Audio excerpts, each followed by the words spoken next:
আমি এতদিনে অনেক শাস্তি পেয়েছি দিয়া। এর থেকে বরং তুমি আমায় মেরে ফেলো,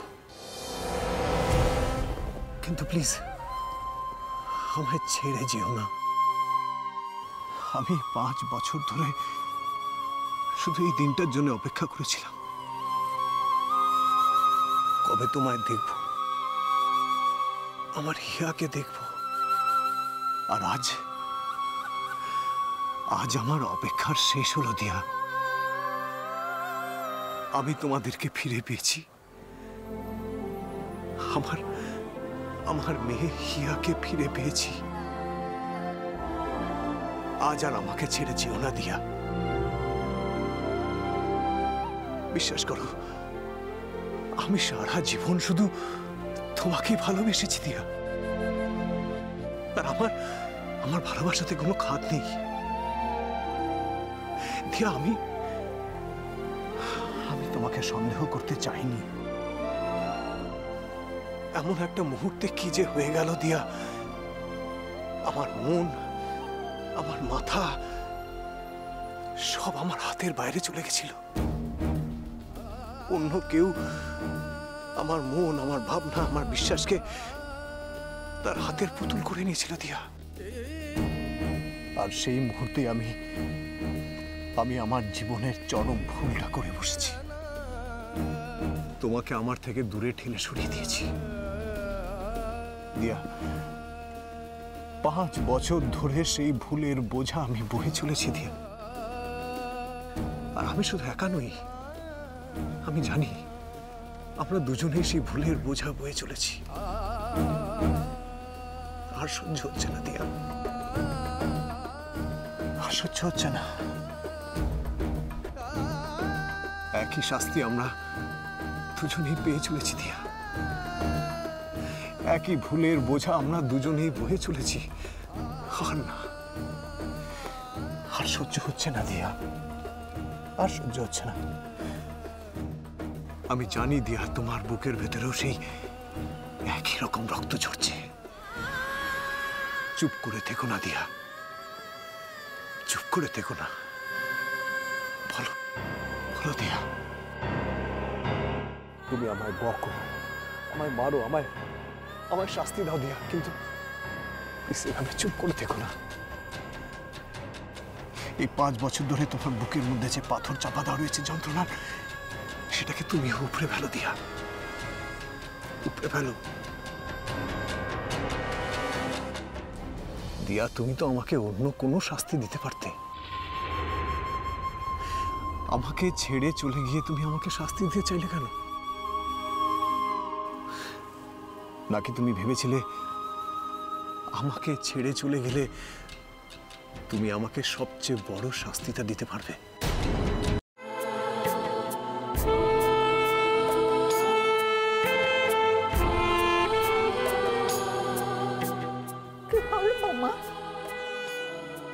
মা, তুমি কাঁদছো কেন? বলো না গো, কি হয়েছে মা? মা কাঁদছেন কেন? কি হয়েছে বলুন না। কি হয়েছে বেয়ান? কি হয়েছে? কাঁদছে। মা কি হয়েছে? মা কাঁদছো কেন? হ্যাঁ, কার ফোন দেখি, দাও দাও আমাকে, দেখি দাও। হ্যালো, নিখিল বলছিস? বর্দা ভাই, তুই ফোন করেছিস? তুই কি বলেছিস মাকে? মা তোর ফোন পে এরকম কাঁদছে কেন? কি হয়েছে? নিখিল, আমি দিয়াকে খুঁজে পেয়েছি রে।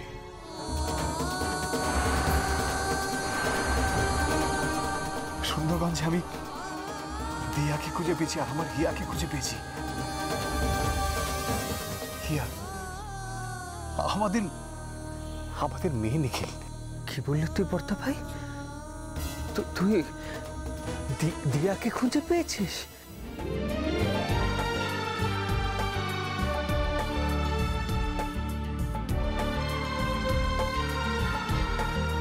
মা, এই মা শোন না, এই মা, মা কি হলো মা? তুই তখন থেকে কাঁদছিস কেন? আমার কাছে বস বলছি। এই মা, মা শোন না। বলো। এবার খুলে বলতো তোর কি হয়েছে। একটা জিনিস আমি বুঝতে পেরেছি। আমি বুঝতে পেরেছি তোর কোচ তোকে খুব বকেছে, তাই না? তাই কাঁদছিস? মিথ্যে বলবি না, ওই সত্যি কথা বল। সত্যি বল বলছি।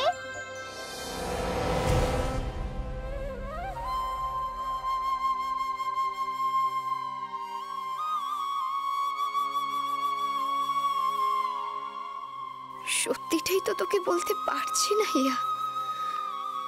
সত্যিটা এই যে উনি শুধু আমার কোচ নন, তোর বাবা। তোর এই বাবাই তোকে একদিন অস্বীকার করেছিল হিয়া। আর সেই জন্যই বোধহয় তুই প্রথম থেকেই হৃদয় ভাঙা। আর সেই জন্যই বোধহয় তোর হাতে তুই একটা ছিদ্র নিয়ে জন্মেছিস।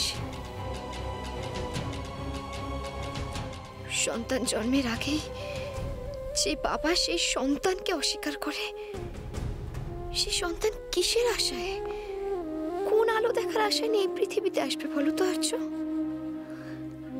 আমি এতদিন ধরে হিয়ার বাবা মা দুই হয়েই আমি সমস্ত দায়িত্ব পালন করার চেষ্টা করেছি।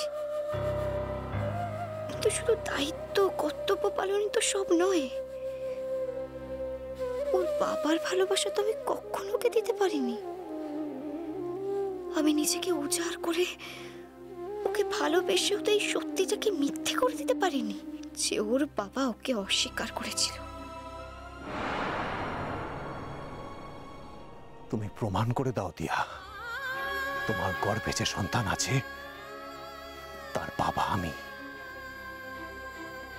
ও আসার খবরে সে খুশি হতে পারেনি। 5 বছর আগে যে বাবা একদিন ওর পিতৃ পরিচয় নিয়ে প্রশ্ন তুলেছিল, 5 বছর পরে সেই আমাকে বলছে আমি যেন হিয়াকে নিয়ে ওর কাছে ফিরে যাই। চলে যাও দিয়া এখান থেকে, চলে যাও। Just leave me alone, just leave me alone.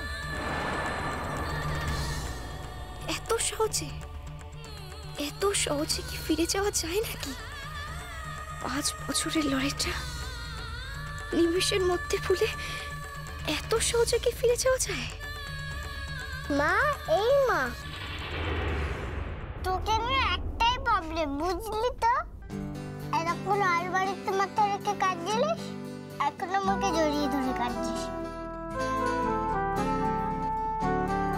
আরে বাবা, তোর নাম অ্যানাউন্স হয়ে গেছে, তুই শুনতে পাসনি? বাইরে তোকে লম্বা কোচ বকেছে, এখন তোকে আমি বকবো। আজ থেকে তো দুটো কোচের কথাই তোকে শুনে চলতে হবে। নে ওঠ, রেডি হয়ে নে। তোকে কিন্তু আজ ভালো করে খেলতে হবে। দে কথা দে, তুই জিতবি আজকে। দে দে কথা দে।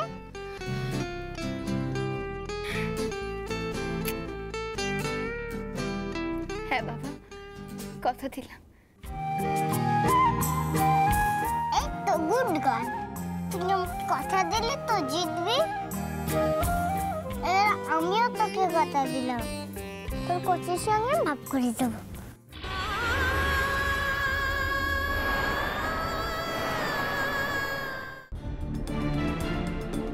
দিয়া, তুমি ওভাবে ওখান থেকে চলে এলে কেন?